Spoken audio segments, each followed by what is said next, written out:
វិភាគរបស់ The Straits Times ដែលជាសារព័ត៌មានអង់គ្លេសដ៏មានឥទ្ធិពលមានមូលដ្ឋាននៅប្រទេសសិង្ហបុរីចំនួនព្រំដែនកម្ពុជាថៃបានក្លាយជាកត្តានយោបាយសំខាន់មួយដែលជួយឲ្យលោកអនុទានឆានវីរៈគុលនិងគណៈបកភូមិใจថៃទទួលបានជ័យជំនះយ៉ាងគួរឲ្យភ្ញាក់ផ្អើលក្នុងការបោះឆ្នោតនៅថ្ងៃទី8ខែកុម្ភៈឆ្នាំ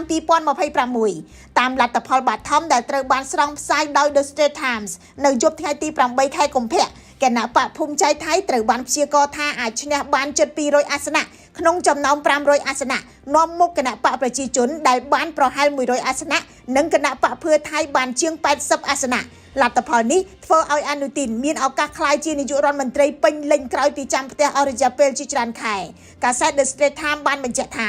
មានមូលហេតុសំខាន់3យ៉ាងដែលជួយឲ្យបកភូមិใจថៃនាំមុខគេទី1គឺជំហរដាច់ខាតរបស់អនុទានចំពោះចំនួនព្រំដែនជាមួយកម្ពុជាដែលអូសទាញការគ្រប់គ្រងរបស់អ្នកបោះឆ្នោតទូទៅនិងក្រមជាតិនិយមចំនួននេះត្រូវបានលោកអនុទានយកមកប្រើជាឧបករណ៍ឃោសនានយោបាយដើម្បីបង្ហាញខ្លួនជាមេដឹកនាំការពារអធិបតេយ្យភាពនិងមិនទន់ខ្សោយចំពោះប្រទេសជិតខាងហេតុផលនេះក៏បូកផ្សំនឹងមូលហេតុពីរផ្សេងទៀតគឺការពង្រឹងសមត្ថភាពបកដោយបញ្ជ្រាបបច្ចេកវិទ្យានិងការដែលអ្នកបោះឆ្នោតជឿថាលោកអនុទានមានសមត្ថភាពស្ដារសេដ្ឋកិច្ចរបស់ថៃ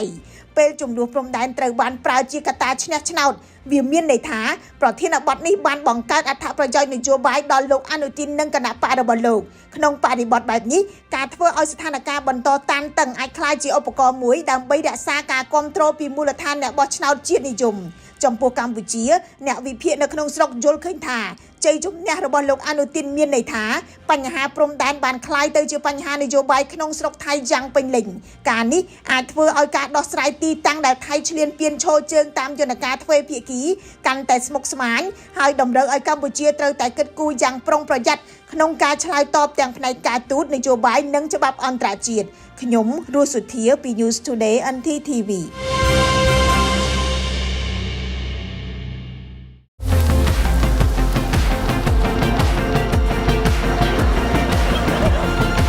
Let's go. The New Forge Territory.